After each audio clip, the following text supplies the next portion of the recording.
Yo, what's going on? Welcome back to ThrowBLKs. Holy shit, it's been a while. Right, man. It's been a minute. Haven't been this seat in a while. J5 in the building. Josh Pease. What's going on, brother? Hey, man. ThrowBLKs. One of my favorite albums too, man. Yeah. I know there's been a lot of talk of what we should cover this month. Yeah. There was almost some back and forth. There's just the 10th year anniversary of My Crazy Life, YG. Yeah. Did we decide we're doing West Coast albums this month, or is I think we had already decided on the documentary. Yeah. And then My Crazy Life came up later. Okay. And then we were like, oh, the podcast came out, so like let's not release like too early because we like they got the story. Yeah. But J5 said it. ThrowBLKs, the documentary, the game. Very pivotal album in my life, I feel like. Yeah. I remember when this came out. I remember what I was doing, where I was at.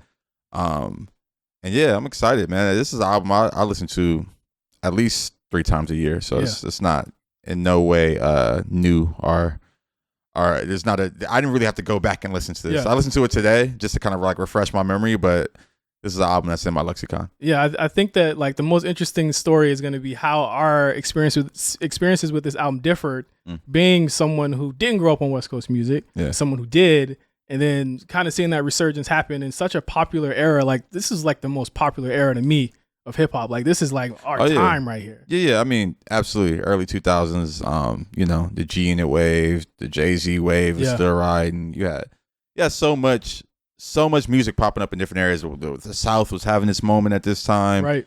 And I'm glad the West Coast squeezed one out. Yeah. Like honestly, we were like lost in the shuffle. Yeah, I want to talk about that. I want to get to that. But before we get to that, Josh, you're back. Mm-hmm. New episode of Black Print coming out next week. Yep. Make sure you listen to that. It's going to be a bigger episode. It's going to be a big time episode like we've been promising. So it's going to be B-sides a part of that. Major. We're going to be answering questions. We're going to be talking about Josh's trip. We're going to be talking about all types of shit. Got a ton of stuff to get to, man. Yeah, Come on. yeah. You know the biggest topic of the week. Oh, you know what that is. So yeah, we're going to be talking about that. Yeah. And a lot more coming up on the Black Print. So I want to hype that episode because it's gonna be one of the ones. Funny enough, the biggest topic of the week could be 2 things. Yeah. There's a lot going on in the world, man. 2024, man. Well, I mean, we're literally only 3 months in. It's crazy. First quarter literally ends in maybe a couple days since we're recording this. Wow, first quarter. And it's been a wild first quarter, and we're gonna talk all about it on the Black Print. But just to stick on topic here, let's get to the documentary. There's so much to talk about here. It's a pretty long album. Yep. A lot of stories to go along with it. We're going to talk about a whole bunch that happened down there. But as always, on ThrowBLKs. Also, shout out to MC. I didn't even shout you out, bro. We didn't even say nothing. I was letting y'all rock. Once you had the slip up and you said Black Print instead of ThrowBLKs, I was like, oh, they're really ready for Sunday. Yeah. Actually, it's gonna be Easter Sunday, so it's now just a little bit of a vacay. But we'll be ready for next week. Yeah, I'm like, you got to say something. You know what I'm saying? He's like, nigga, you forgot about me. I can't just jump in and do that. That's not the. You actually can. Yeah, it's actually your show to do that. Yeah, you actually can jump in to say you forgot to introduce me. But let's get right down to it. Of course, with ThrowBLKs, we always go back to the past, black to the past, if you will. 1979, man. Jayceon Taylor was born in Compton, California. Imagine 1979 Compton. It must have been wow. You know what, man? 1979 Compton wasn't that crazy. You don't think it wasn't? Nah, because you got to think, man, before the crack epidemic, black areas were beautiful. Yeah. Thriving, afros, families, 2-parent households. Right. It's funny, I've seen like some footage, like there's like, it's like this Los Angeles history page I follow, and they always show like old footage of like South Central LA and Watts. And how Compton. It looks now? Yeah, just how it looked back in the day. Yeah. And it was thriving, man. Like the video footage I seen, it was just people walking around and just having a good time. Yeah. And again, like it was, I mean, obviously we all know the story of how black people moved from the South to the West, and then they had that housing for us, and then white people came in and just ruined everything. Yeah. And this is kind of, we're nearing the crack epidemic in 79. I mean, shit, we're maybe a year away from it. Yeah, it's about to start. It's about to kick up. Yeah. A couple years later, that's when it full-fledged was in the streets. So Jayceon was born to parents George Taylor and Lynette Baker. And he grew up with parents that were both members of the Crips in a Crip-controlled neighborhood. Mm-hmm. Which, again, like a part of Game's story and character that's interesting to me is that he grew up in a mainly Crip household. Then he became Blood. Yeah, him and his brother are Bloods. Yeah. I know his mom was a Crip. there's a lot of lore to games life. Who knows what's true, what's not. We'll get to some of the lore in the album. Yeah, it's a lot, man. It's a lot. But yeah, this is the story, the official story he tells. Yeah. Grew up in a Crip household. Cedar Block, Piru. Yeah, I think his mom's from 30s. Yes. Yeah. Mom's from Harlem 30s. Funny enough, he named his son Harlem. Harlem Karan. And people thought that Harlem was because he loved New York so much. I'm like, there's a little bit of that. I think it was, Game had a big affinity for New York. Yeah.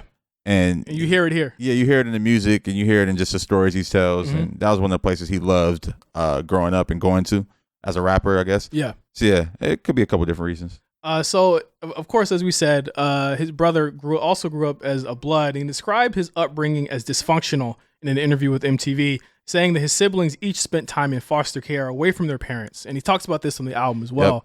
Yep. And again, this was kind of a pivotal moment for Game because in his time at foster care, he ended up going to school and he went to college and he did a lot of like, and that's one thing that I felt like back in the day, people would say, Game went to college, he can't be a thug. I'm like, he wasn't going to like, Harvard.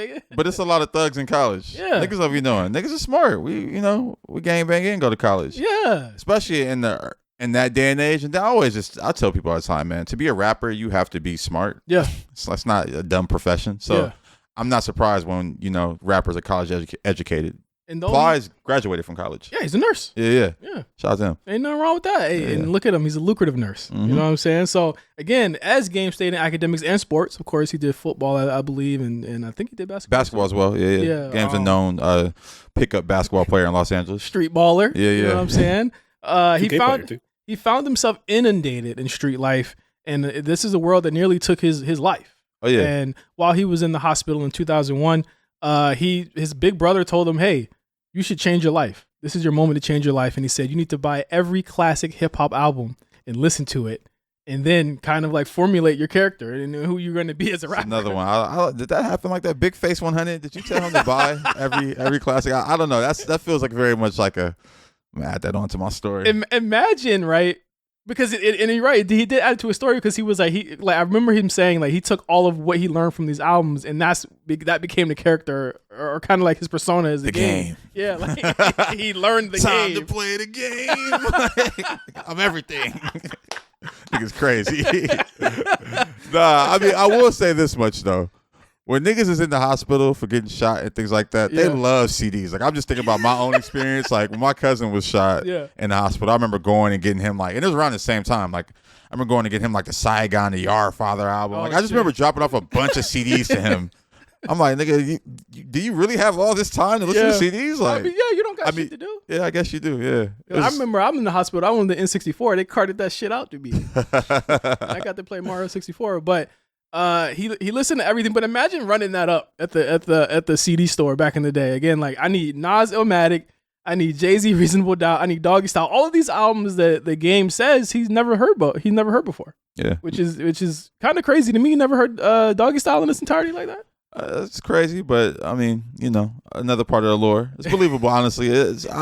It's believable because now I think about like the younger kids this day and age. It's like, do they go back and listen to like Ready to Die and like All Eyes on Me? That's an interesting question because I feel like you don't ever hear any young rappers reference that. I mean, I just seen Lil Yachty say he never heard Lil Wayne Lights Out.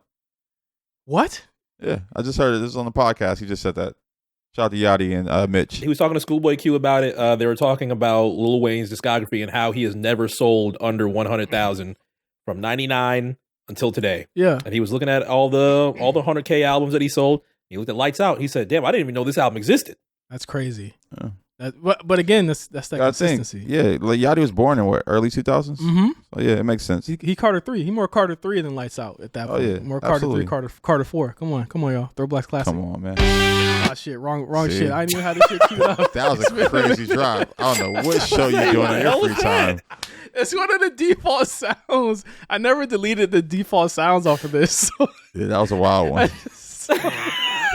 Can we hear it? Can we hear it one more time? You want to hear it? All right, hold on. Yeah, let's hear it. This is Why not? For all people who have roadcasters, this is the default sound. Sounds like a Green Day song. That'd be like our sitcom intro. That is the intro. I mean, hey, we could do that since we're being monetized. We can't actually. Maybe we just start the show. That was our intro on Black Brain every week. We could start this show. And hip hop version. I know they got like a hip hop beat in that motherfucker. We could get somebody to sample it to a drill beat. That'd be hard. So after he listens to all these albums, Game he comes up with a name for his or Jayceon comes up with a name for his moniker, and that being the Game, from a movie not from Triple H, a 1997 movie starring, I believe, Michael Douglas, that he said his grandma really loved. And so he took the name for the Game from that, and from there it was off to the races. And he started releasing mixtapes, starting with You Know What It Is, Volume 1 in 2002. A couple months shy from him getting out of the hospital and recovering, he'd already put out a mixtape. Had you ever heard, or what was the buzz like at this point? Or did you hear Game after that? I heard Game after that. I feel like I was, not to say late, but like I was in high school, so I was hearing it. I was like, you heard him pop up on different mixtapes and things, but when I was hearing him pop up, it was like when he was like in the Aftermath developmental league. Yeah. Like, he's popping up on K-Slade tapes and, random G-Unit features and things like that. But the earlier stuff I hadn't heard of. I think when I first got wind of him was when he did the project with JT the Bigger Figure. Okay. Yeah. So, and again, he signed to Get Low Records. Yep. With JT right out, literally months after that. Was JT just snatching up everybody out the West Coast? I mean, we got to do a deep dive on JT the Bigger Figure at some point, because he was one of them Bay Area hustlers who kind of revolutionized the game of just like finding artists and putting out records on them. Okay. Like, he has albums with everybody from The Game to Young Thug. Yeah. Like, and you just look at that career and just what he's done.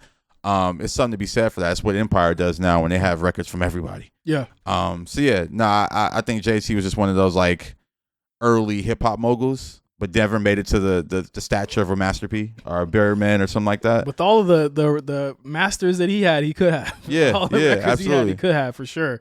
But with Game's mixtapes, one thing that's interesting to me is that Game kind of took advantage of the fact that, like, okay, he was buzzing underground, but we also think about the fact that 2002, 2003 was when file sharing was big. Mm-hmm. So that's how people on the East Coast found out about the Game, instead of him just kind of staying strictly West Coast. Because, like, and I guess we get to it now, like, West Coast music at that point was very, like, would you say stagnant? Yeah, absolutely. Stagnant. It wasn't too much moving. You had, like, Snoop and East Siders, and Snoop was on the South at that point. Yeah, but Snoop was still kind of like around, but it wasn't really too much new shit that was popping up that was like, I see myself in that. Yeah. Game was the first artist that popped up. I'm like, I see myself in that rapper. What do you feel about Razzcast? Because when I was, in my hip hop shit, 2001, everyone kept saying, listen to Soul on Ice. It's Razzcast and it's Game. That was who I heard. Was those two were their biggest out. And that's the thing. It's like Razzcast was very much, for lack of a better word, backpack. Okay.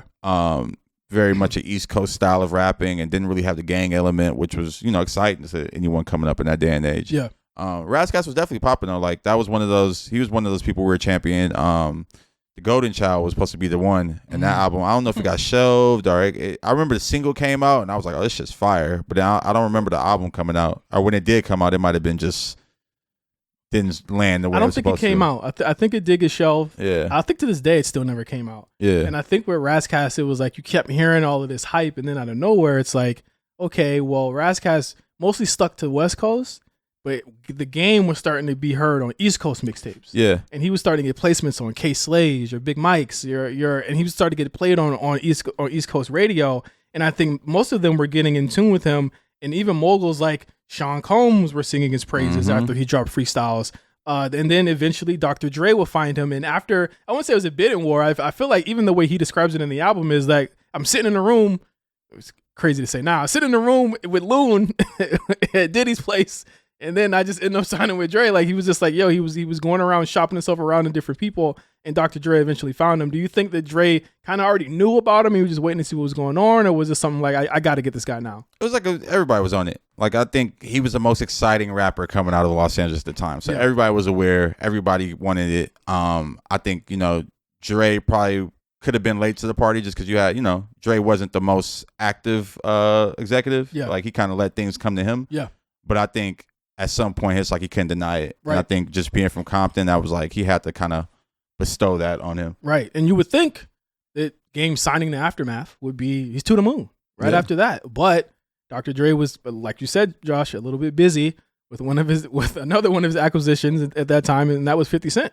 50 Cent was, and we talked about Get Rich or Die Trying on here, Game's trajectory kind of, he's like 50's up here, Game is literally about to be there. You know what I mean? He's coming like right next to him. You know what I mean? And he wasn't deterred by this. He started working with other artists, and you would really be hard pressed to not find Game working on or working with anyone from the East and West Coast. I think the first time I had heard of him in proper was Diplomat's the Certified Gangsters. And that was kind of the moment where he was like, okay, the East Coast really knows who he is now. Yeah, I mean, and again, it's the gang culture, man. Like, I think at that point, East Coast needed that authenticity, and he kind of provided that, and that was just a major look. I remember seeing that come on. I'm like, all right, like we got a cool rapper that can be with Dipset and be like just in those rooms. You know, I just remember that video so fucking vividly, like the thermals, the backdrop, the Dickies, like everything was just like LA. Epic Jim Jones look, epic Cameron look with the NBA leather with the patches in it.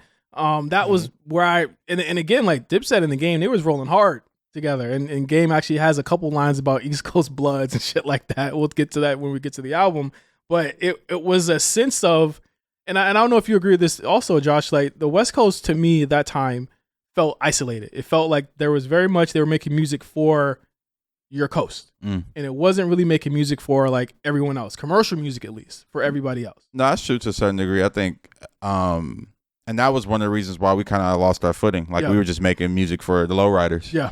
And you had, you know, the Alcoholics and Exhibit and, you know, a lot of backpack kind of undergroundish type stuff, but nothing was kind of like really permeating across the globe or across the US at least. Right. And again, like that's why Game, again, you would be hard pressed to not think that he was the only rapper in the West Coast at that time. There might have been many rappers, but the only person people were talking about was the Game at that point. And you would think that, again, this would, you know, have had an album come out by now, but it's 2002, 2003, still no album in sight. We still don't know what's going on until the end of that year, 2003.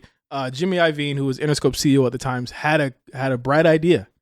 He said, we got 50 Cent, biggest gangster rap artist on the East Coast.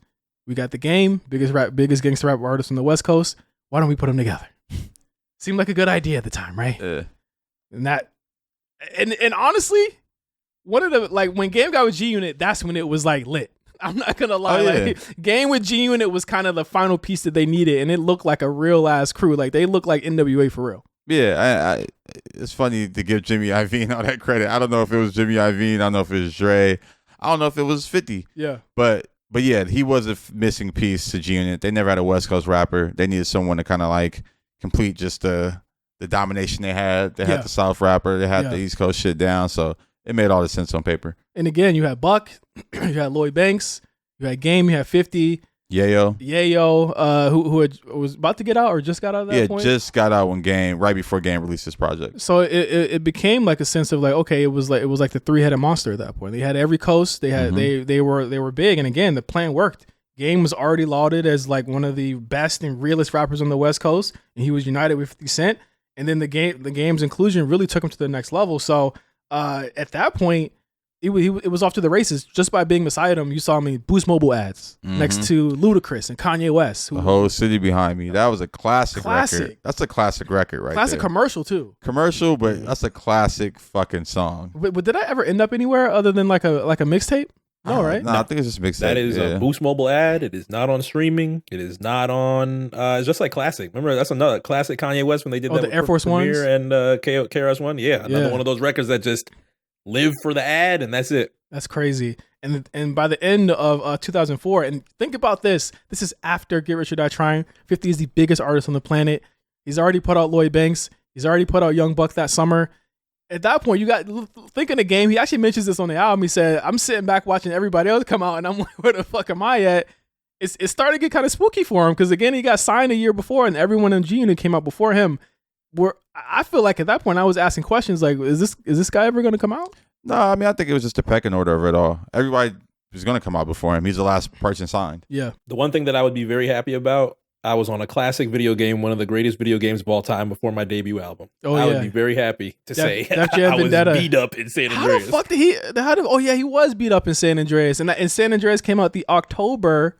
Yep. Before documentary came out. That is crazy. Wasn't he on Def Jam Vendetta too? No. I feel like he was. I don't think he would have been. Game was on everything. Well, was it Icon? He might have been on Icon. I don't know if he would have been on Icon, but he wasn't on Fight for New York or the first one. But I think that in terms of, again, marketing a new artist, I don't think we've seen somebody like Game in a really long time in terms of just like how they marketed him. He was everywhere. 2004, everywhere with no album. He was on fucking he was on, well, no, that was 2005, but he was like 2005. He was popping up on remixes with everybody at that point though. Like he was on an episode of Cribs with Lloyd Banks and Buck. He's like, man, it's the Game, the California Kid, I'm on the way. And I was like, who the fuck is this? Who the fuck is this? But then I realized it ended up tying into those G Unit tapes that we ended up seeing. Yeah. And then before he even has an album, he has a G Unit radio where he's flipping Eazy-E records, and you get to learn a lot more about him and his relationship with Dre before we even get the documentary. And so in 2004, West Side Story, the first single drops. And I remember on SOHH, everyone saying this single was not it. I remember hearing people say that. We'll get to that in the album, but it was the first single drop from the album. And then he said the album's called Nigga with an Attitude Volume 1. And I said, they're not letting that one slide. Yeah, that was a big thing at the time. I remember we had like the NWA chain, and like that was the working title. And then it ended up. I think Eazy-E's estate had came after him for that, and then they had to change it to the documentary after that. So early 2005 drops. January they said top of January. Oh, it's coming out in 2 weeks. Like it was the craziest shit ever. I'm like, West Side Story had just come out, and I was like, there's no real singles to come from that. But I think they rolled them all out all at the same time for that album. The album spans 18 tracks, 9 different producers. Has there ever been a more stacked debut album that y'all have ever heard in your life than this? Nah, he had the Avengers of producers, like, and it's like even just like the main producers, but then also like the co-producers. Like you got like Scott Storch, Danger Hands, like Mike Alonzo, like Jeff Basker. Yeah, like it was a lot of like, damn, he got this thing on there. Like it was crazy. Definitely one of the most stacked albums ever. I'm trying to think if there's anyone that compares. You can't. I mean, not Wayne, not Drake, not even 50 had the amount of. Like, maybe support. you could say Drake's first album. But yeah, Drake had Swiss, Kanye, Timbaland. I think Timbaland was on there. So you could say Drake's first album, but it wasn't as good as this. Yeah, no, absolutely not. I mean, we get into the documentary. Like this was an album to me that had to succeed. And it did, but they created it to succeed. And I think that I've never seen something that was kind of delivered with more care because, for one, it's from the West Coast. Dr. Dre is executive producing it. It's a chronic achievement for him. Some of his best beats to me are on this album. A couple of my favorite Dre beats are on this album, listening back to it. But then, like Game said himself, like people expected the album to be lowrider music, but instead he gave his fans a diverse body of work that really does pay homage to hip hop in its totality, in my opinion. Like, He gives shouts to West Coast. He gives shouts to the East Coast. He gives shouts to rappers from the West, East, South, all of that stuff, all through the name drops that people joke about. That all shows he's a student of the game, so to speak. And you hear that in the album. And again, you got like Dr. Dre on here, but you also have Kanye. You have Just Blaze on here twice. You have like we said, like these are all sounds that were popular at the time, bringing that into the West Coast diaspora. And I think that like. It's flawless. So let's get into the album, the documentary. First track is just the intro. I feel like I skip this intro all the time though. It's funny. I listen to it because it's a good intro. It's like a poem. Like no one knows where it comes from. No one Game Dre. He said Dre had multiple versions of it, and this was the one he stuck with. But no one knows who the actual poet is. It said okay. So it said that Dre was playing different shit, syncing it up to all them shits. All 30 of the motherfuckers were right to me. And finally he found the one that was on there and he loved it. I don't know who the fuck the dude is.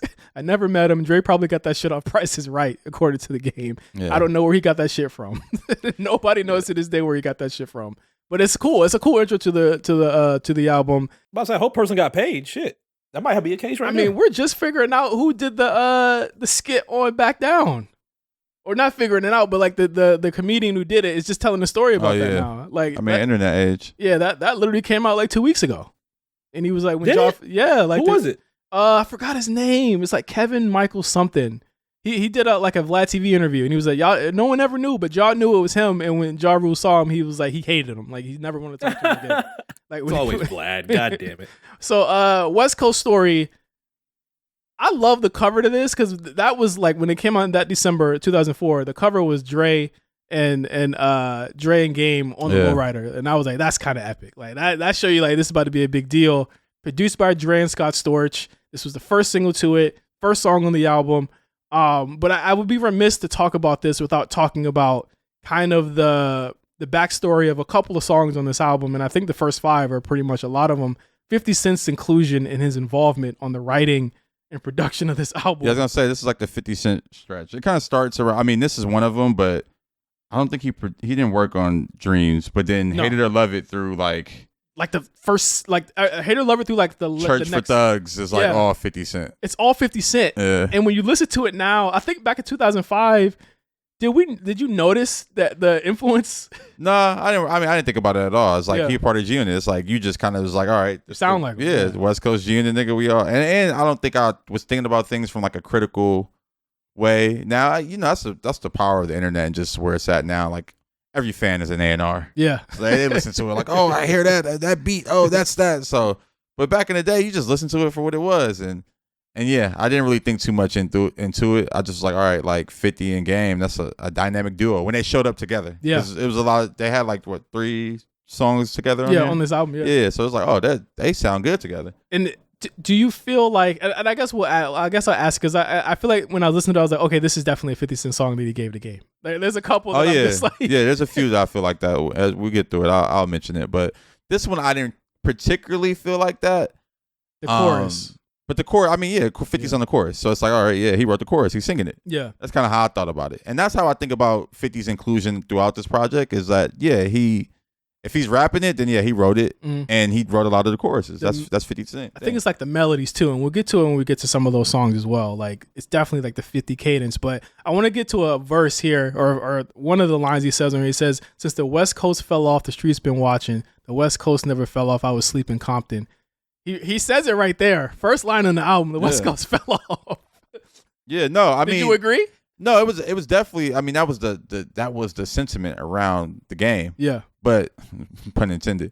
But right after that, Aftermath been here, Beats been knocking, Nate Dogg doing his thing, DPG still popping. Like that's what you understand. Like with all this West Coast fell off, Dogg Pound was doing their shit, Snoop was doing his shit, and Aftermath, a West Coast label, was ruling the game at the moment. They had all the popping ass rappers, so it was never that. And if you want to get really granular with it, Interscope is a West Coast label, right? And they were ruling the game at the moment. So he's right in saying that. But I think Game definitely was a resurgence and definitely gave it some new light and some new breath. And utmost respect to him. And actually, now that I think about that, I think to even expound on that with what Josh is saying, I think at that 2003, 2004 time, it was just the old guard, and not necessarily for West Coast artists, like the older guard that was keeping the younger West Coast artists away. But like you said, Snoop still 2004, you have one of his biggest records of all time at that time. RNG, I think for the most part, ends up being one of the better records of his, not one of the better records of his catalog, but I think it's held up pretty well with that.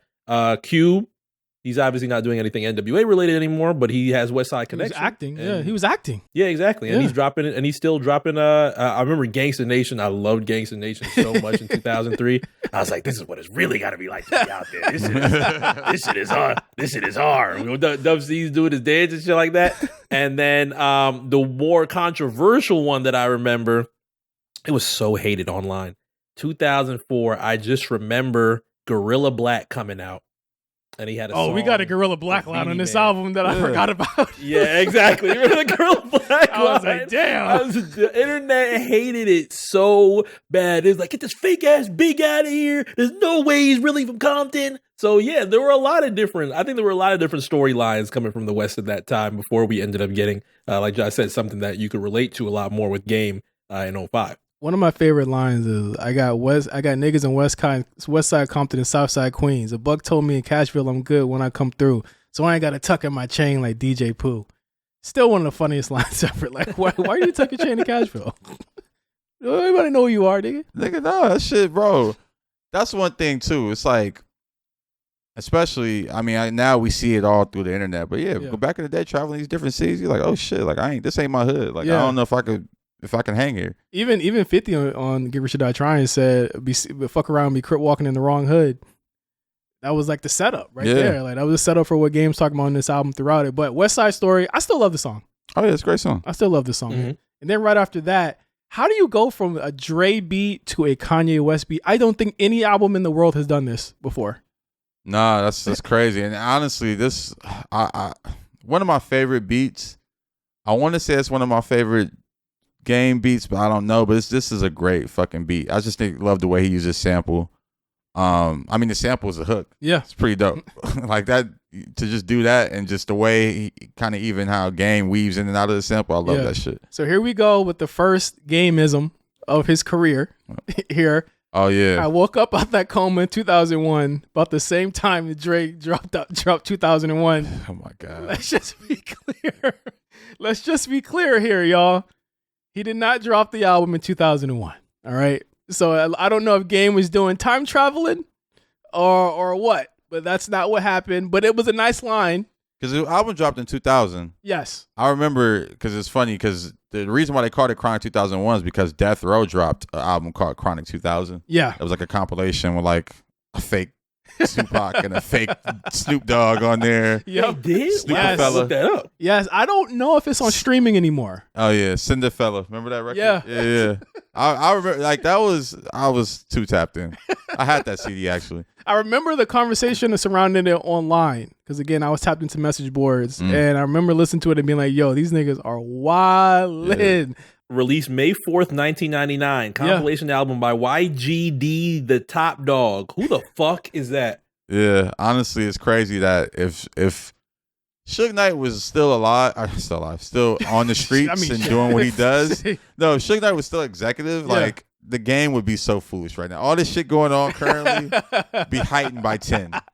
He like you understand, like Whack 100 comes from the Suge Knight lineage, right? So you gotta think about what Whack 100 is. Think of a more but a more respected, feared version of Whack 100 is crazy. And again, like just think about how people are just able to just move like freely. Think of what like Adam 22 is doing right now, and the niggas in these podcast studios.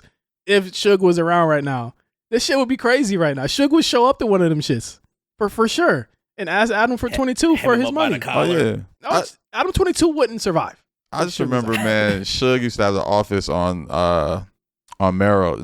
Wilshire. No, Olympic. It was Olympic and it was somewhere in Beverly Hills. But he used to have an office, Death Row offices, and it would always have billboards on top. And one time there was a billboard, I believe it was for a Daz album. It was like Daz like shitting. It was like a drawing of him shitting on the toilet. And it was on top of this building. I used to always pass by and point at it. So yeah, all this shit that's going on. That's what I'm saying. All the foolishness that's going on. Imagine Suge in the social media internet age. Man. He'd be on 10. Some of the shit, like the Diddy shit come out and Suge still on top. Yeah. Come on, man. I don't even need him on top. Just to have a voice in the conversation would be wild. But we digress. Dreams, amazing fucking song. He says the name of the old name of his album on this, and they never thought to take it off. They never thought to take this off. Nah, I mean, you don't do that. It's a good song. Like I think it made sense, and it like even just calling it like even just the name Nigga with Album 2 Volume 1. That was a great fucking name. It is. Yeah. Would Volume 2 would ever come out? Volume 1. I'm sorry. I don't know if Volume 2 would ever came out, but.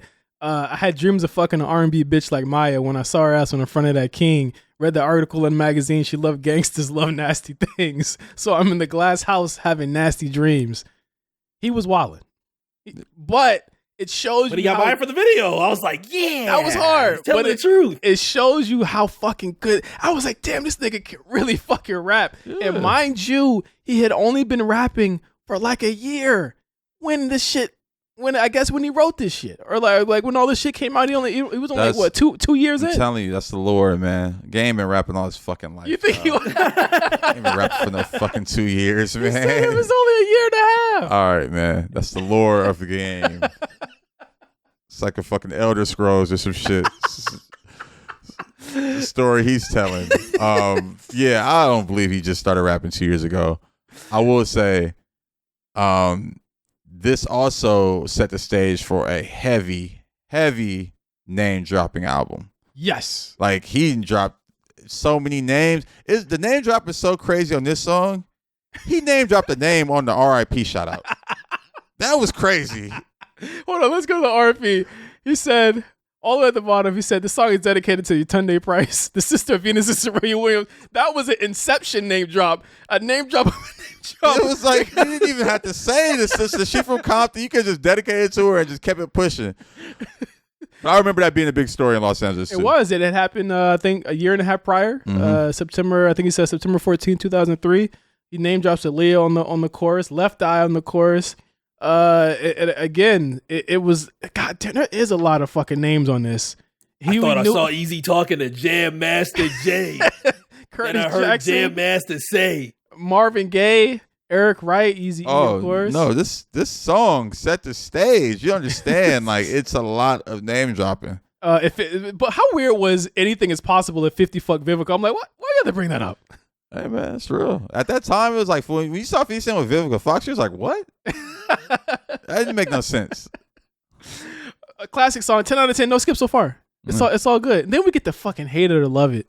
I'm looking at the single covers. I'm like, damn. Remember when niggas had like photo shoots for all their singles? Yeah, I was gonna say Mike Miller shot these too. That's hard. Well respected West Coast photographer. Actually, we ended up doing. I think he did My Crazy Life for YG. Yeah, he did. Mm-hmm. Yeah. So shout out to Mike Miller. Really, like again, I think there's a single cover for every single that he put out. It's all new, all bespoke to whatever was coming out. So, Hate It or Love It. Sampled one of my favorite old school songs, The Tramp's Rubber Band. Really great song. Cool and Dre. Again, you go from Dre to Kanye to Cool and Dre. They were on top at the time.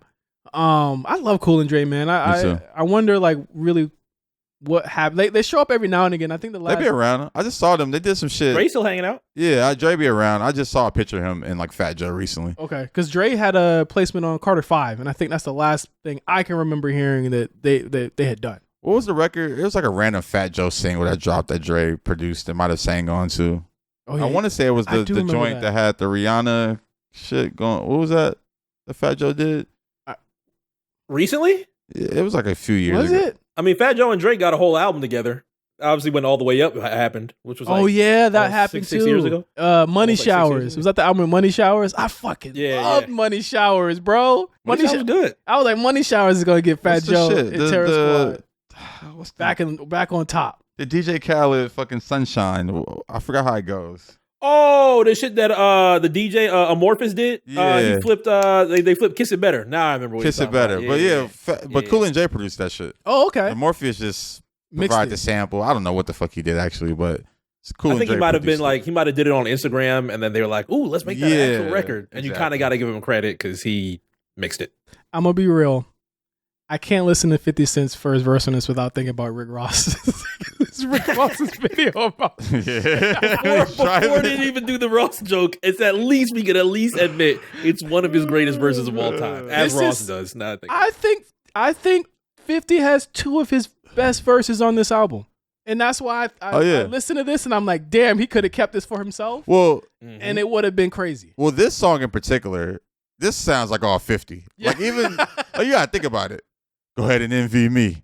I'm Rap's MVP, and I ain't going nowhere, so you guys show me. You ain't Rap's MVP. You're the Rookie of the Year. That's all 50. Yeah, it's like the multiples, too, like the way he's delivering it. Yeah, it's 50. To me, I would. That's why I'm mad that this, not mad, but if this came out now, we would have the reference track where it's just all 50. Yeah, I would love to hear that. I would pay top dollar to hear 50 on this whole song. Because he starts it off with the first verse, goes into the hook, and Game comes in and gives us a verse. I don't even think he has two verses. Just one. No. It's one verse. Yeah, this is a 50 Cent song, through and through. I love this verse. Other than jokes aside, I love this verse because, again, you get an introspective side of 50 that you hadn't really heard at that point. Yeah. I mean, the Massacre is a couple months away from release. I think March. What a crazy year for G-Unit. Mm-hmm. Well, he was originally expected to be February. That's when all the St. Valentine's Day Massacre promo was coming out. He dropped the 2050 tape. Yeah. And that's when you heard like the first... When he only had just that first verse of it, and he gave it to Wu Kid, and that ended up being on the tape, but then he obviously gives it to Game. So fucking crazy. And again, Cool and Dre working with 50 with all this Fat Joe shit coming along. I believe the story was that he got the beat before all of the shit went down, though. I think that was the story, was that he had that beat before the Fat Joe stuff had popped up. So I guess Fat Joe was like, cool, fuck it, clear it. I don't give a fuck. But 50 talks about his home life. One of my favorite choruses of all time. I mean, again, it's stadium level. You know what I'm saying? Everybody knows this chorus. Game gets on it. I'm gonna be real. Like, going back to it, I love this song. Game does, to your point, Josh, feel a little out of place here. Oh yeah, absolutely. I always felt like that. I just feel like it didn't feel out of place, but it just was like, okay, like you came in and put a verse on the 50 Cent song. Yeah. He's a feature. Yeah, exactly. That's what it felt like, and I'll always stand by that. I actually love the remix of this record too. Game has a fire verse on that as well. Remember remixes? Wow. Yeah. We don't do those no more. Yeah, the remix of this shit was fire. This is also the beginning of, and I wonder if you guys noticed this while listening to this, Game really loves Lloyd Banks. There are at least 15 Lloyd Banks shout outs on this. He really loves Lloyd Banks. Do you feel like that was something where it was like everyone kept saying Banks was the best rapper in the crew? Game wanted to be the best rapper in the crew, and he was just kind of paying homage to Banks, or was it just like it was just a competition type thing? He was a cool guy, man.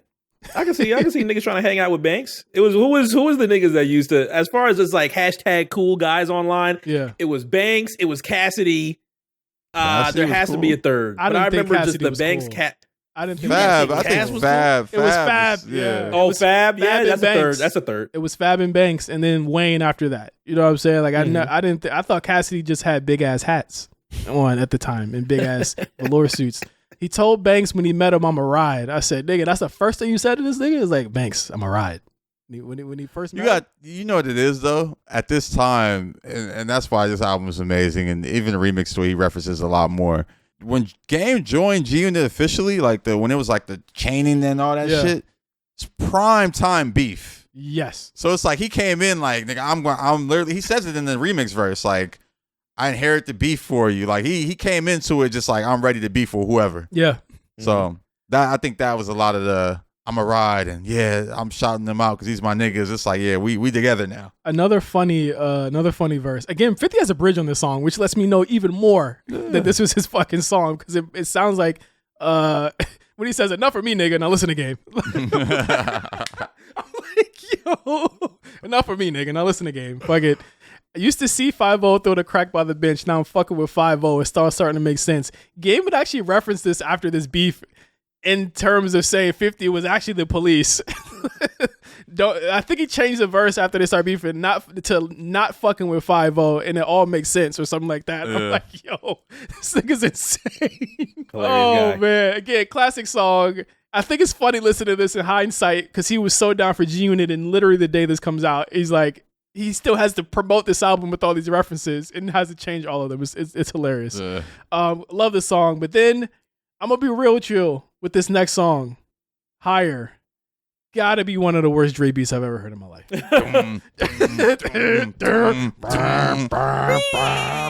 shit sounds crazy. It's not that I won't stop, it's that I can't stop. He has 3 16s on this. Every time I've gone back to listen to this to do this episode, I've skipped it before it ended. It's like 5 minutes long. There's no change to the beat. It's like a loop. And it starts to hurt your ears after a while. I'm like, all right, yo, it feels like Dre just did this one day. This ain't the worst song on the album, though. It's not. It's not the worst song. I'll tell you what the worst song on the album is. I can tell you what the worst song is by the numbers, and I'm going to tell you what the worst song is by standards when we get to it. But it ain't this one. I feel like this one kind of fucks up the whole vibe of the whole album. Like, you gone, and then it's like, this was the one single that he put out before the album came out. I was like, I'm not feeling this at all. Like, this I don't know why he kept it on here. I mean, this is another one that 50 Cent wrote. Yep. I could take you higher. Yeah, this is, it's funny. I've referenced this before, but this album is prime time buff beats. Yeah. Everything about this is buff. It's buff. You want to lift weights to every song on this project. Like, it is, you put this on in the gym, you about to bench your max. So yeah, this is a buff ass beat, a buff ass verse. He just kind of going in. And a lot more name dropping. You could also tell this was like, remember Eve was on Aftermath at the time. Yeah. Busta was Aftermath. Busta Rhymes. Name drops Eve like 6 times on this album. I'm like, damn, her album on Aftermath never came out. Man, never dropped. Like, why was she even on that shit? Name drops Eve, Lots of make the club ROC without Timberland boots. I'm like, you're still dissing Rockefeller. You keep saying you're not doing it. You're still doing it. What do you think, Josh, was like the impetus of him continuing to diss Rockefeller and shit like this? It made no sense. It was a poking in the bear type thing. Just trying to get Dre or get Jay to kind of respond or even look his way. To me, I felt like at the time it was, well, if 50's gonna diss Ja Rule, and that's one of the pillars at the time, I'm gonna go after Jay. Yeah, I don't know. It could be that. Also, it's just a weird time for Jay too. Like Jay was on a kind of a decline of sorts. Retired. Well, he was retired. He was retired. Yeah, he was. Yeah. He wouldn't be back. He wouldn't announce that he was back until August, September of the same year. And again, it was like, why are you hitting the man while he's not even active? He's the president of the Def Jam at this point, and he's not coming out to this shit. Yeah, he was getting Tierra Marie ready. He was getting Hector El Bambino ready. He had "We Gets Busy" as the slogan. Yeah. What else did he have in that 05? That was an interesting 05 for Jay. We didn't hear from Jay rapping wise until Hustlin' Remix, if I recall correctly. Crazy line. I'll do anything, but I won't fuck Mariah. Even if she had Shanti butt naked in bed, because she got a forehead just like Tyra. I said, bro, I could say what the fuck I want. I was like, and 05 was a huge year for Mariah. I'm like, what are you doing? He's so crazy, bro. This song sucks. All right? It's a bad song. It ain't a bad song. I still listen to it. It's cool. It's funny. Song, it's just, bro. Also, more cap at the end. Look out for Detox. Detox is supposed to the come biggest. out. That might be the worst cap. That might be the worst cap on a rap album of all time. Then he had Dre come in and say it himself. Get the fuck out of here. Listen. Look out for Detox. Higher, you won't have me coming back to this. But again, after this, you want to talk about a 50 Cent song that belonged to this nigga 50 Cent? Number 6, How We Do, is a 50 Cent song. Let's just be real. 50 Cent it himself, How We Do is his song. And he gave it to Dre, or he gave it to the Game. What do you, and we'll talk about this at length, but like, do you think that this type of style of making an album could still works? I mean, obviously people still do this type of stuff. They still give people songs, but I mean, like, he's giving him wholesale like half of an album. Yeah, I mean, there's not many rap crews. I think about, I think about like rappers like Yachty and his Concrete Crew. You can't tell me he's not writing songs for Caribou and whoever else, or at least just giving them a kind of a template to go and do some shit. But yeah, we kind of out of this phase because we just don't have rap crews anymore. Yeah. Everybody's solo, and rappers just don't care enough. Future not giving Doughboy no songs, man. I mean, shit. Yeah, no, he not. He not. This song was really a dope kind of concept, taking it back to really kind of like the early 90s. Yeah. And with the sound, I don't think we hear sounds like this very often. And I think for Dre, it was him kind of coming out of his comfort zone as well. It was like, yo, this was actually a really dope kind of song. It ended up like ended up hitting number 1. Mm-hmm. I think still like the biggest song that these two have ever been on together. I would say that if they ever came back together, this is the song that I think I would want them to perform. That would be like a change, like kind of like a piecing up moment. Like this is, again, them going back and forth. Obviously a 50 Cent song, but like if he had dropped this as a single to the Massacre and had Game on it as a feature, the Game's out of here. Oh yeah, because he goes crazy on this. The Game's out of here. Yeah, Game's out of here. Yeah. I think they did the right thing. I mentioned there was another 50's verse that I felt was his best one. His last verse on this. Well as the verse, I put Lamborghini doors on an Escalade. One of the best verses he's ever done. Oh yeah, absolutely. I remember this video too. Everything about this shit was dope. Yeah. The video was MTV fire. ran this video into the fucking dirt morning to night. It had the craziest world premiere too. They was like, yo, we world premiering this shit. This is the biggest song. Cause again, this song comes out like the winter before the actual album. Cause remember they just said, hey, it's coming out the 18th. And then the singles just started hitting after that. He dropped like maybe 3 singles literally before January. This is the one that kind of stuck to a lot of people, and just a crazy fucking song. Again, that first 50 verse. Where's the last verse where they go back and forth? It took me 2 months. 50 got it done. Signed with you, and it had niggas like, huh? It's funny as hell. Yeah. It's funny as hell.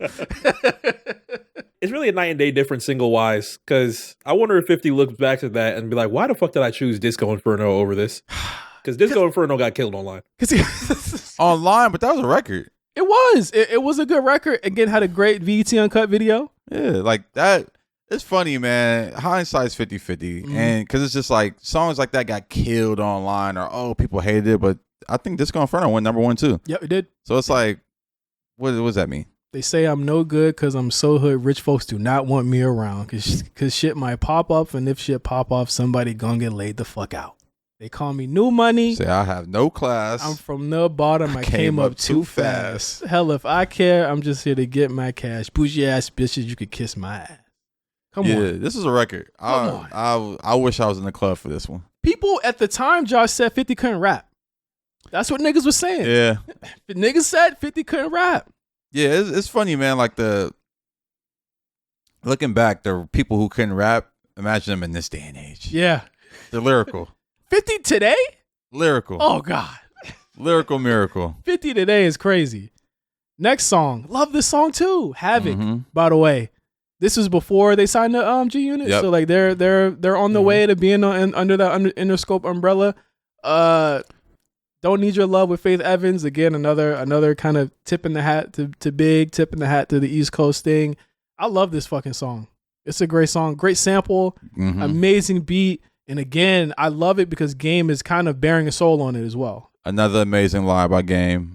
He shouts out Prodigy. You know, I need you on this one, nigga. You didn't even know Prodigy. Oh, come on. That's not a bad one. He didn't even know Prodigy. I feel like Prodigy or 50 Cent, one of them came out and was like, I didn't even know him at that time. Like, I think it was 50 that mentioned it because 50 gave him the beat for this. Yep. So, and then I also, Brandy was supposed to be on the hook. Yes, she was. But Jimmy Iovine opted for Faith. Also, I think Faith on this just made sense because just with Game wanting to pay homage to the Game, Faith Evans being Big's wife, it made sense. I heard they got Bloods in New York now, Red Rags in Uptown Harlem now. I need that love. Do you? It's funny. He helps set the picture. No, I absolutely believe that like Game coming out at that time helped validate. Like it helped New York gangsters. Yeah, it legitimized them. Yeah, yeah. To a certain degree, and I hate to say that because it was like around before that. Yeah. But Game absolutely gave them something to like anchor onto. Because Cam and Jewels and Jim was definitely flagging hard. Yeah. Before Game, actually. Before Game. 2002, they was flagging crazy. And then I remember Cameron popped up as a Blood. I was like, when the fuck did he become a Blood? Like, shit was so random. Shit was so crazy. It was diplomatic community. I'm like, what? He's red ragging now? Like, this shit's crazy. But again, he mentions it here. I love how much he just talks about when he got shot. He said they still didn't find them niggas, and he said karma comes quicker for the nigga on the other side of the gun. That's something I gotta teach my son. Crazy line again, man. Classic line. Like I said, man, only a year in the game, Josh, and he's writing lines like this. Nah, I love that bar. This song I love in general. He also says, I was gassed up, Murder Inc., Rockefeller passed up, sat in Diddy's house with Black Rob and Lou and Ass Puff.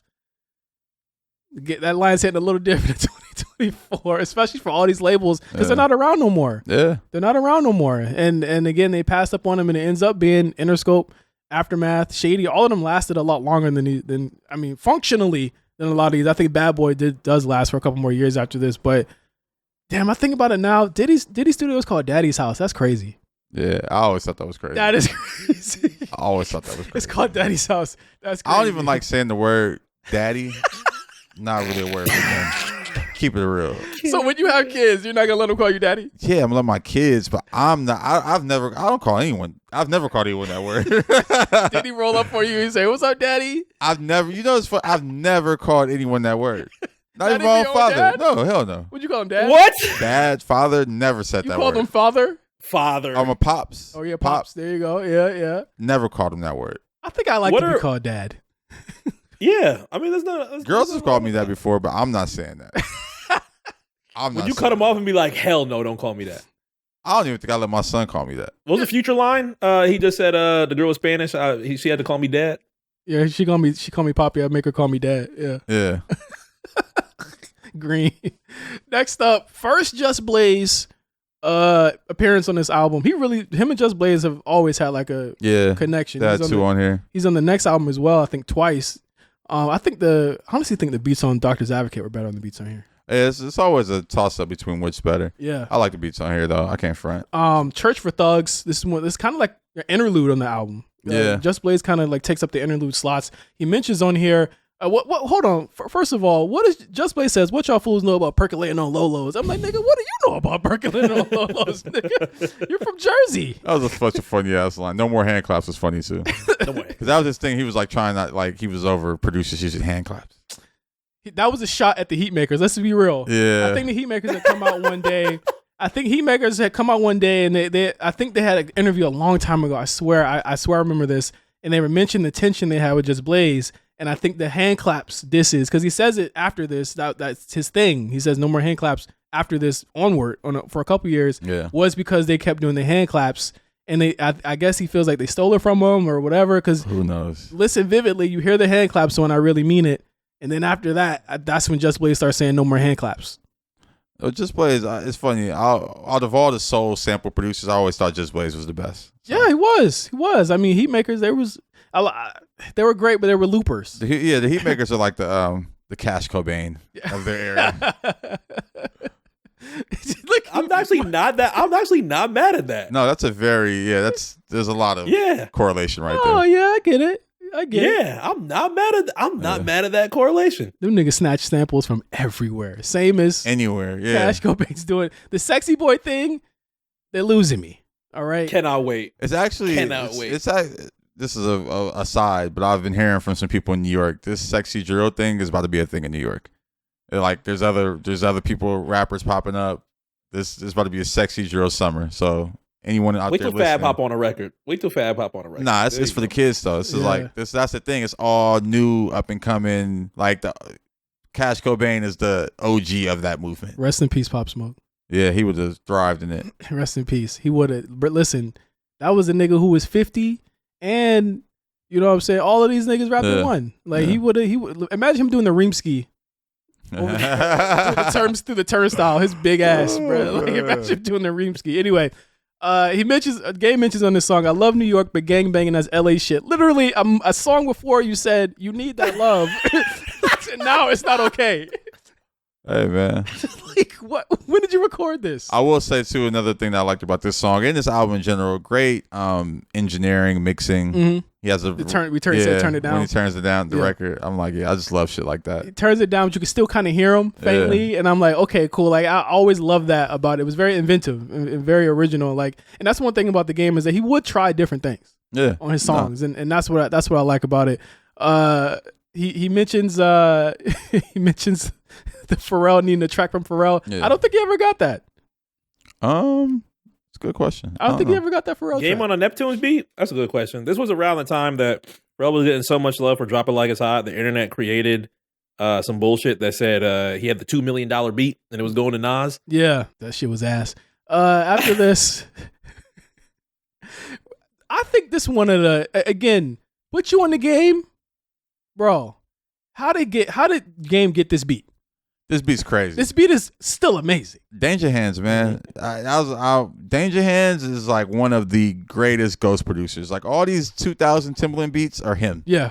And when he started finally getting his shine, he kind of fell off, which is crazy. But yeah, this beat is crazy. Like I was like, again, thinking about how they got basically, like you said, the Avengers to doing this. He got the greatest producers. I don't think there's one producer that was hot at that time that's not on this album.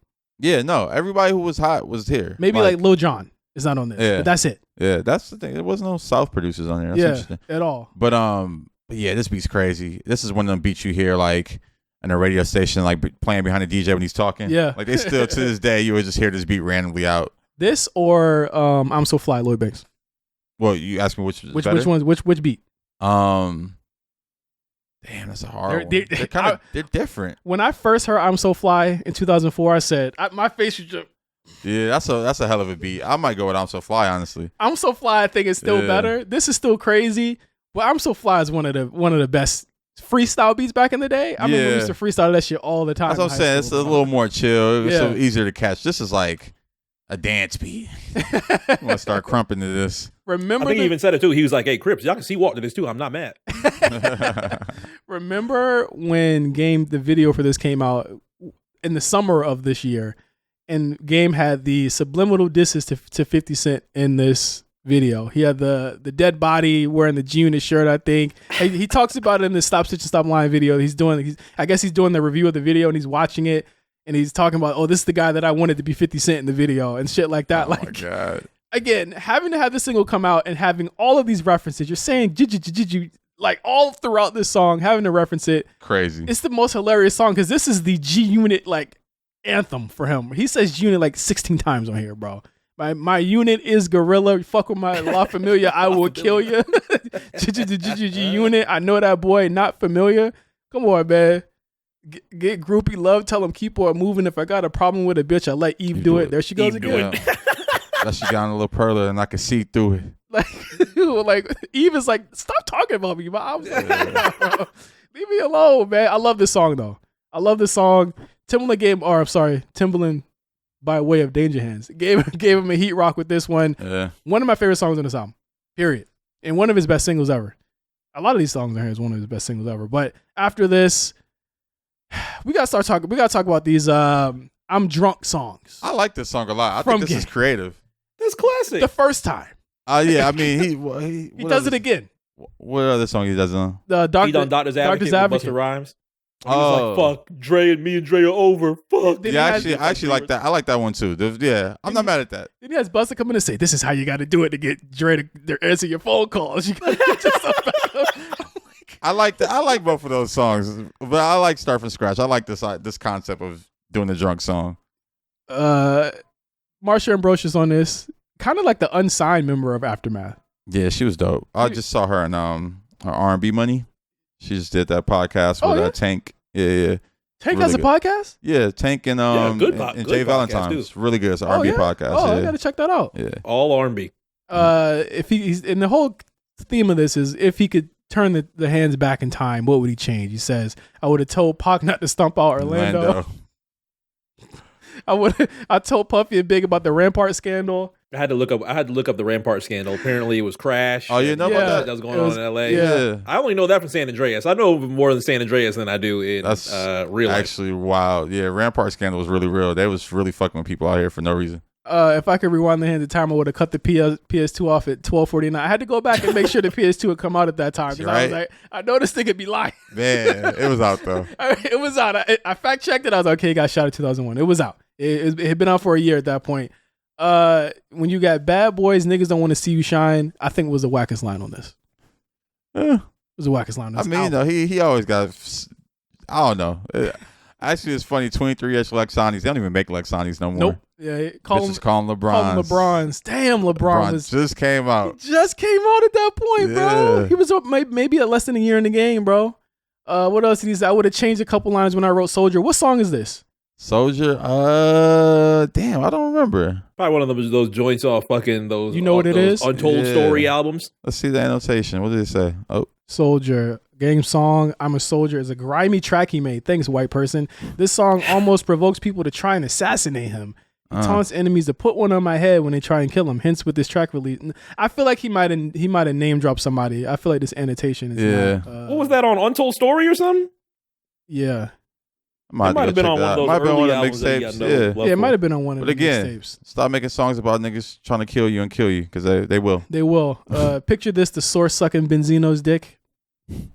Just inheriting everybody's beef at this point. There's no reason. They put you on unsigned hype, literally, or you're like, don't do that. Yeah, I had that. He screamed that on on Don't Need Your Love. No unsigned hype, nigga. Fuck the source. I said, all right. Why? Like that's how niggas find out who you were. So next song on here, again, no skip so far. Honestly, like even with Higher, I listened to it for at least a minute or two. Yeah. We get to the documentary. I'm gonna be real, y'all. I don't like this song. It's funny. It starts off with a classic Napster Kazaa clip that always was on YouTube at a point. People said it was real life. It was a real thing that happened. It's from a movie that was based in Compton called Living the Life. Yeah. But this is a classic. This is a classic internet meme. I want my motherfucking change. I hate that shit. E-Bombs World Classic. Gotta do them Calvin Brodus numbers. Drake. Very offbeat. Dre extremely offbeat on here. Jeff Basker production. Mm-hmm. I like the beat. Here's the thing. I think that the song is just like, I feel like he's trying to be Eminem on this song. When I listen back to it, it's like he's just digging up a whole bunch of like BS shit. Like fuck R. Kelly. I don't take it in the face. I find out who sprayed it and I'm putting you under the pavement. This is after the best of both worlds shit happened. And he's referencing that again, nudging at Jay-Z like, This is like one of those I'm artistic records. Like even the hook, like I'm ready to die without a reasonable doubt. Smoke chronic and hit doggy style before I go out. I'm gonna name all the I'm gonna name all the classics. This is to add on to the lore of him listening to all the classics while at the hospital. Yeah. You know what line I don't get? And there's a couple lines I don't get on here. And I waited for 3 years while everybody else dropped. Now I understand why Nas did a song with his pops. Okay, what's the correlation? I don't know. What's the MC? What's the correlation here? Between Still Mad. Oh wait, no, because Godson dropped. Godson. Yeah, that's an odd line. This was this is the song he's referencing. Yeah. One with what song was that on? What that was on Bridging the Gap. Yeah, that was one of my favorite Nas albums. But everybody hates Street Disciple. Yeah. Yeah, like this was after this he made this line and everyone was like, "Why is Nas making a song with his dad?" And I'm just like, how did you waiting for everyone else to drop? I don't get it. I don't get it. He says, I guess on West Side, he said, I got a hook from Faith, no verse from Jay. I guess on West Side Story, you thought I spit in my face. He thought I spit in his face. Told Ed Lover, Money Love, I was talking to Ja with that Maybach line. It was payback time. He was not talking about Ja Rule. Do y'all know the Ja Rule to wear button-up shirts and drive Maybachs? Thank you. He was not talking about Ja Rule. Come on, dog. He was not. You're strangely quiet here. No, I'm just looking at this verse because this was a good verse. I don't know. Honestly, like, it's funny. I definitely think he was talking about Jay, but he never was like a direct Jay shot. So it's like, yeah, you gotta take what he says at that point. I think it was a shot. Okay, maybe we're thinking about this. The Maybach line, button-up line, not a shot, but him just saying, we don't do that out here. They don't. Yeah, and that which was truth. Yeah. I mean, I don't know. Like, I don't know. The Game Jay relationship would always be contentious. Didn't Jay diss him?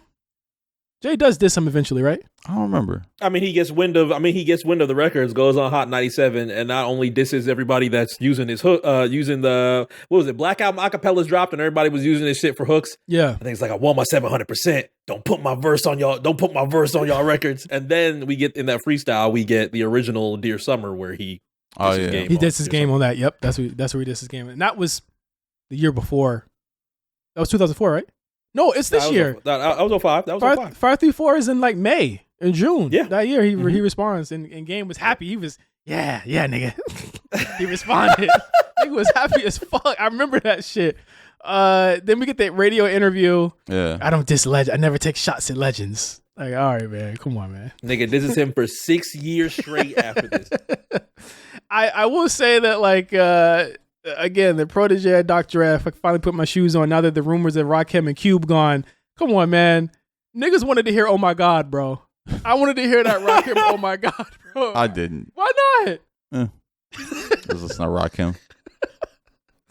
Oh my God. But again, documentary, not my favorite. This would probably be my first skip on the album. My first skip on the album.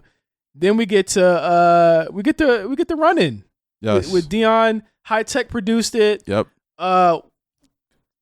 Yayo fucking kills Game on this. Yeah, no, Yayo got off. This is like one of Yayo's first verses. Dion is on this. I think he's from Cincinnati as well. Yeah, he's from Cincinnati. High Tech, man, one of them producers who should have been from the West Coast. Mm-hmm. Had a lot of classic West Coast beats. Was around that Aftermath camp. Had a lot of beats on Massacre as well. Yep. Some of my favorite songs on that project. And everyone, I think High Tech being on there gave 50 and them that cred from the Backpackers at the time. Niggas wanted that kind of, because Talib and High Tech, that was kind of the thing. And they were like, oh no, he's showing love to us. He's not looking over the little people. And I thought that was really cool at the time that they was actually fucking with the underground at that point. So definitely a cool feature there. Eminem says, or not Eminem says, the Game says, I gotta pack them shows, and Dre told me ain't no coming back from gold. It's crazy. Man, high standards to Aftermath. I love that. Like, ain't no other album if you do gold at all, bro. So he says, I got my G-Unit features, my Eminem 16, my Dr. Dre beats, and it was 2 years from the day when I started rhyming. Told you. Yeah. He's only been rhyming for 2 years, man. Okay. I believed it.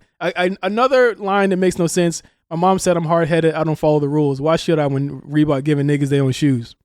If I was his mom, I would have been like, okay. I can follow the rules. They're giving niggas their shoes. What does that mean? Sylvia Rhone and Kevin Lyles slept cool. Jimmy Iovine was the best move. True. I think all this set the stage for Drake to have his Sylvia Rhone line. Yeah. They love bringing her up. She needs her 700% for sure. No more fun and games. Next song up here. At this point in the album, guys, I'm getting tired. So I'm gonna keep it real with you. By the numbers, this is the worst song on the album. I can see that. I checked the numbers. This is the worst song on the album. Okay, but how about the numbers?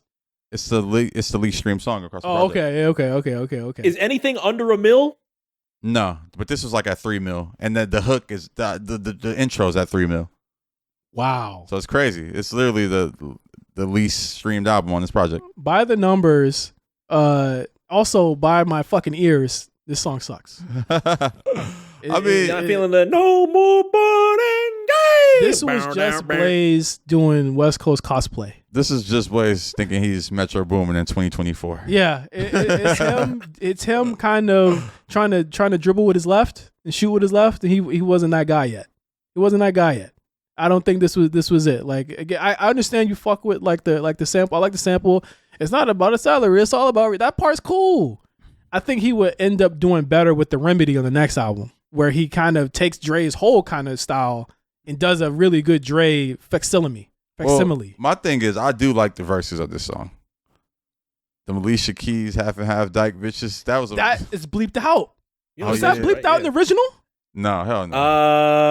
I can't remember. I don't remember if it actually is. If the hair right up my ear, Nike bitches somewhere. I don't know. Did he bleep it out? Because I feel like maybe Dre or somebody was like, okay, we're actually cool with him. So like we can't fuck. They didn't bleep it out in the original. They definitely There's didn't. no way, right? Yeah, No. on streaming, I was like, Alicia. Wait, what?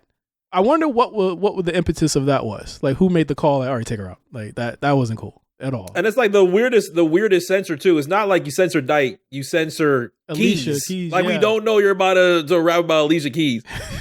No more fun and games. Not my favorite. We want to get to this is kind of like a 2-track. Okay, this is the worst song of the album. Bad run, yeah. The label mandated Eminem produced song. I hate this on the album. We ain't.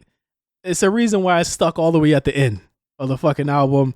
I hate this song so much. It samples The Watcher too. I didn't realize that. Yeah, things they say the same for gangsters. Weird, very weird. But again, also sucks because Game is trying to do, and he would start to do this later in his career where he would be on songs with his guests and start rapping like his guests. Yeah, like he did it with Tyler. Yeah. That was hilarious when he did the Tyler one with him and Wayne. It's funny. Game is such a big Tyler fan. I remember that shit early on.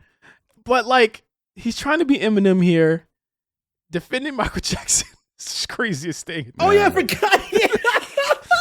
They accusing him Michael touching kids in the wrong places. At first they embraced him, had a couple facelifts. Now the people want to place him with murderers and rapists. Maybe not the first, but definitely the second, bro. Like, come on, bro. What's wrong with you? I'm so sick of tired of this black shit, this white shit. So I sit here and write shit, and they ain't gonna like this. So now he like, okay, let's kumbaya. Racism's over because you want a song with Eminem. But also, he's rapping. Did you notice he's rapping like The Way I Am? The Way I Am. Yeah. On this shit, I'm like, and I was like, did you just listen to Marshall Mathers LP before y'all got in the studio? I hate this song. This song sucks. I don't even know what Eminem is. I definitely never got to Eminem's verse. Talking about this. Yeah, like the victim's penis up his ass part, all of this.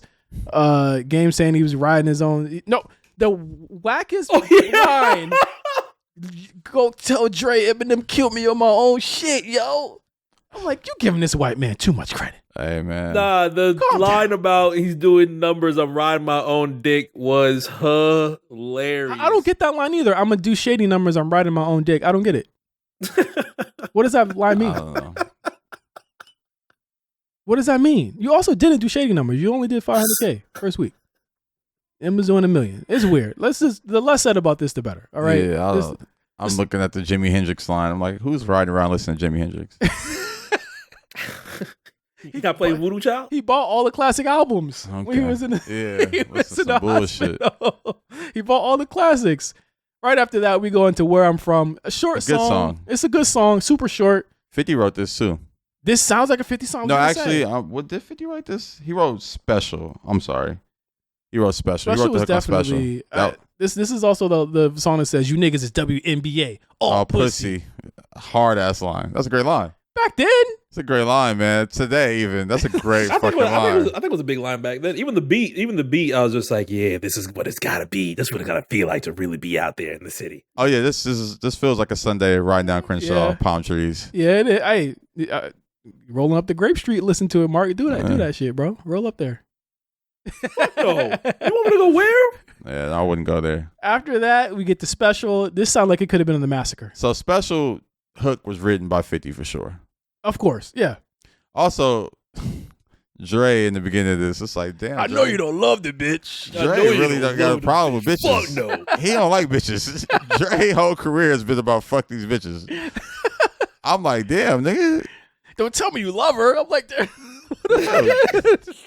what if I did? Damn. This was definitely his trying to be 21 Questions type vibe. There's one thing about this album that I will say: there are no songs for the ladies, for real, for real. This is it. He has a song with Mary J at the end that kind of gets into like his closest thing to 21 Questions, you would say. But he puts all the girl songs at the end, so that's clearly not what they was trying to like get at with this. Yeah, like, exactly. These songs are all at the end, and then let's get to "Don't Worry" with Mary J, which I listened to this, and I remember when I listened to the album back in the day, I didn't really like it, but now I actually have an appreciation. I like it. It's a great R&B song. I wish Mary J came out with a Dr. J produced album. Because she has some classics from Dr. J. And they was working a lot together. I know they were supposed to. I think they were supposed to put out one at some point. I don't like that Game brings up the KC incident here. You think Mary J knew? Because to me, I feel like this is probably like a reference track that Mary J had, and they put Game on it. I don't know. Yeah, I forgot he even did that. The case bringing up, they treating you like he treating you like KC treated Mary. I think is the line. I'm like, yeah. Like, you don't have to do that. You don't have to bring that shit My up. thing is, though, Mary's so thorough. She probably was like, yeah, I'm rolling with that line. Yeah, she is a gangster. She really a gangster. Her and Monica, people think they like these hoity, like dainty, like girls. Like, nah. They some thugs, bro, for sure. Well, she probably did tax him and be like, hey, can I get that Hater to Love It beat? I'm going to need that for my album. And then she flipped it. Yeah, she did. Dude. Hater to Love It was one of the biggest beats in the fucking world. Yeah. And I think people forget that. Like, Mary J did do her own version of that. Don't Worry is fine. Like Father, Like Son. Great outro for the album. Yeah. Great outro. I love this song. I'll listen to this when I have a kid. This is I think that, again, showing the anxiety of being a new father, all of that, all that goes into it. A Buck Wild beat, also crazy. Yeah. Whoever would have thought Buck Wild would be on like a Dr. Dre primarily produced album. Legendary producer. What is he doing now? I wonder. I don't know. Like, Buck Wild is but again, it shows that Game is a student of this shit. Like, he was like, I gotta get the classic producers on this. Couldn't get Premier. I think Game does eventually get Premier on one of his albums, but didn't get him this time. But he did get Buck Wild. He talks about the birth of his son Harlem. Busta Rhymes and I think Game have a really good chemistry here, and especially the way that Game has used him throughout his albums as being the voice of reason at some point, but also kind of like, but really like his big brother on in other terms, because Busta was on Aftermath for like 10 years. He was. He put out Big Bang on here, and Bang, it ended up going like triple platinum, because he had Touch It. Big Bang had gone through a lot of different iterations, and then eventually came out. And I think Big Bang is like one of my favorite Busta albums too. Like, Big Bang was actually pretty good. It has some joints on there, but he talks about having his son here. His son is actually in the deluxe version, on the cover of the deluxe version of this album. I had the deluxe. Really, this was when deluxe albums meant something, and they had special packaging. Best Buy. Different, they had different booklets, and I remember 50.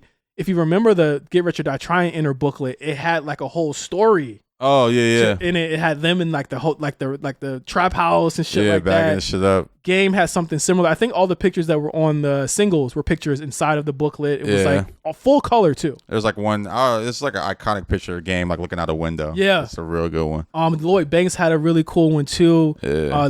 The money shit. Yeah, Buck had one that like they Ski Mask. I had all the deluxes. They went all out with the production and the act. I miss that shit. I know booklets aren't a thing.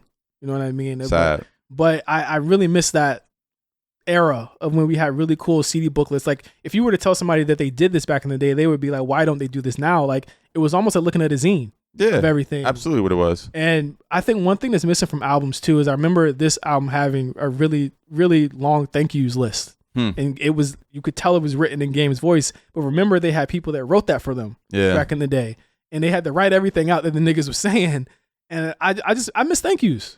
You don't have thank yous no more. Yeah, no, it's a lost art. Yeah, like I think that there was just more thoughtfulness put into it. And I think even with the cover to this album with his son being on there, kind of cluing you into this song being on there. What was really cool. And listen, skips aside, great way to end the album, and it's a classic. Oh yeah, it's classic. Absolute classic. It's a classic. Like I said, I listen to this album like every once in a while. Definitely help put West Coast rap where it needed to be, and just set the stage for where rap is at now. I think Game reemerging. I mean, it kind of made Being the Blood cool again. Yeah, because everyone was a Blood. Yeah, like Crips were ruling the industry before Game. Snoop. Yeah, it was like Snoop. It was all Crips before Game came in. Now it's all Bloods. Yeah. So shout out to Game. Playboy Cardi's a Blood. Yeah, come on. Game's definitely a pioneer. And yeah, man, I think set the stage for a great career. Yeah. Like even throughout all the beefs and everything he's been through, like Game has a very solid career. Always been a great fucking rapper. Yeah, man, you can't take this one away from him. I would be remiss to end this before we talk about the beefs, because on the day that this album came out, on January 18th, 50 Cent made a trip to Hot 97. And he said, you know what? I'm dropping Game from G Unit, and this is why. He says he wrote 6 songs on the album. He said he gave songs to Game. He said it's basically his album. He said it's basically my album. It's basically me that's on this album. But he says that this stems from, and this is at the point where Ja Rule, Fat Joe, and Nas and Jadakiss and Nas in some way, shape, or form. He was kind of like satellite to it all. They all made New York, the song. Oh yeah. And they were in a strip club. And there was an incident that happened while they were in New York. And 50 said that he noticed that Game didn't get up and act when they was all fighting in the strip club. And he said at that moment he knew Game just was not for him. And that's why he was dropping him from G Unit. And he said that, you know what, man, you know, I think he said something to the effect, I'm never doing a favor for Jimmy again. in regards to just how he was treated like that. Ends up Game's in New York as well doing press for the album. He goes to Hot 97. There's a scuffle and someone gets shot in front of the radio station. And it's all because of this radio interview. And this kicks off the 50 Cent Game G Unit, you know, Black Wall Street beef. Yeah. That is decades long. Yeah. It's never been squashed. But no, they did squash it at one point. Remember at the press conference when they squashed it? Yeah, and they kiss each other. They didn't kiss. It looked like they kissed. The photo looked like they were kissing. They kiss each other. I remember I covered this for my high school newspaper. Oh shit! I think I might have been like a senior. I don't know. I remember. Was I a senior? Nah, I was 9th grade. Yeah. Yeah, it was 9th grade because they squashed it kind of fast. It was like March. Because of the shooting. It was right before Massacre came out. Yeah, and I remember covering that in my high school newspaper. I remember writing an article, posting it. I had that article like framed at one point. That's dope. Yeah. But like, I think the major reason why it happened is because 50 had such bad press because of the shooting coming into Massacre. I believe he couldn't do press until he like squashed it with Game. Yeah, they were like banning them from radio stations and shit. Because of that, and he had to squash it. They got Farrakhan in it. Yeah. And then they do it, they piece it up, and literally a week later, Game starts it up again, 50 starts it up again. They never squash this beef. It ends up going, you know, longer than this. Game, I think 50 makes a bet that the Game would never have a hit again. Yeah. After this, and Game says, "Well, I take you up on that bet. I'll bet you $1 million or some shit like that." And then Game has a DVD that comes out. I still own this DVD, by the way. I have it in my house. Stop Snitching, Stop Lying. Oh, classic DVD. Kind of chronicles Game's year since the documentary comes out and how he's kind of traversed it. We don't really get DVDs like this ever anymore. I forget the label, man. My cousin worked for the label that put out that DVD. They also put out like a random sugar-free album. But I remember my cousin like working for the label, and like we had like thousands of those DVDs in my house at one point. Like, hard. Yeah. Really? Just sitting there? Yeah. And the thing is that Game put out a whole bunch of free music that went with it. He put out a mixtape that went right with it. It had skits on it, all of that stuff. The DVD, I think he said, ended up selling like almost 500,000 copies or something like that. People actually, they fucked with it. Oh yeah. in the major hook of the DVD, if anyone's never seen it before, because remember back in the day they had the Girls Gone Wild and like the Bum Fights DVDs, and you had to like call a number to get them. They had to have a hook. So the hook to this was you'll never guess what happens when Game goes to 50 Cent's house. And so Farmington, Connecticut. Game goes to 50 Cent's house. And of course, obviously everybody knows where 50 lives because he buys Mike Tyson's house, his old house. And so everyone knows where that is.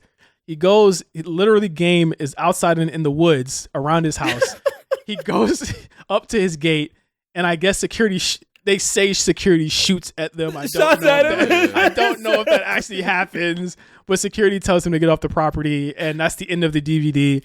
But there's really funny scenes in it. There's a scene where he's signing fan mail, and he says I hate 50 so much that when he stubs his toe, he says fuck 50, and he punches his friend, and he says, instead of saying ow, he says fuck 50. So like there's like this, you get to see how funny Game is on this, and he goes to like USC campus, I think at one point he's like, is that vitamin 50 water? And he's talking to a white dude, and he's like, is it good? And the guy's like, that's all right.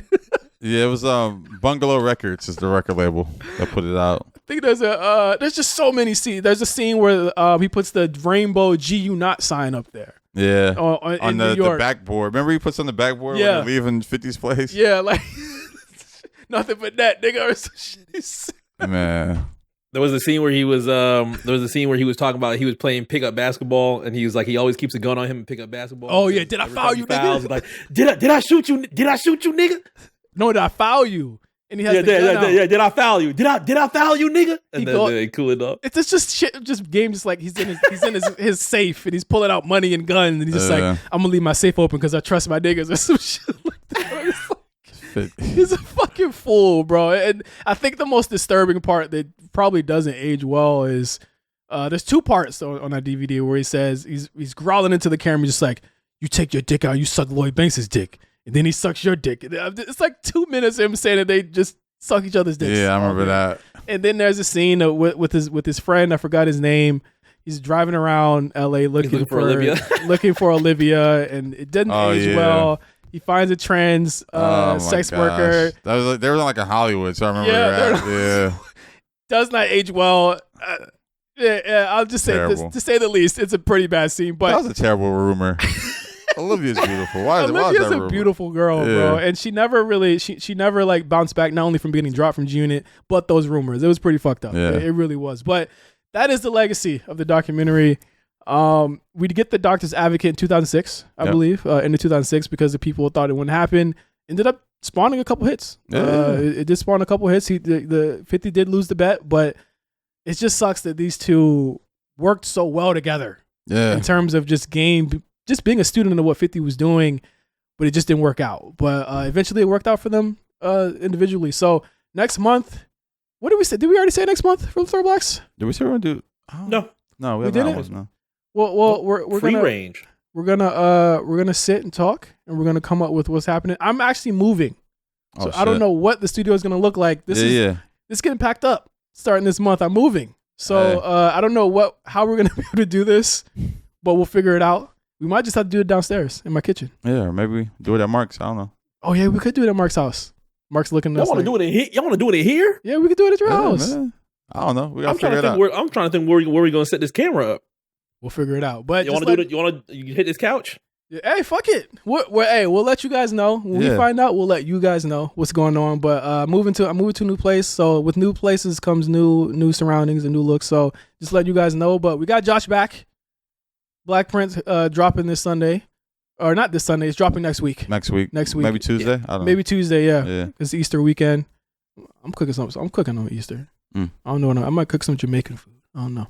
But we'll figure out next month's ThrowBLKs, and we'll get back to you guys. But thank you guys for listening to this month's edition of ThrowBLKs for the Game documentary. Let us know how you feel about this album. What would you rate it in the comments? Let us know on Discord. Let us know on not Discord. Holy shit. A Black Print Discord would be lit though. I would be. Maybe we need to do that. But yeah, let us know on Patreon. Yeah. Let us know which ones you would skip. What's your skip record on this project? Hey, I got about 3, but it's still a classic. Yeah. No, classic album for sure. But thank you guys for listening. For Josh and MC, I'm J5, and we'll see you guys in a couple of days for Black Print. Peace.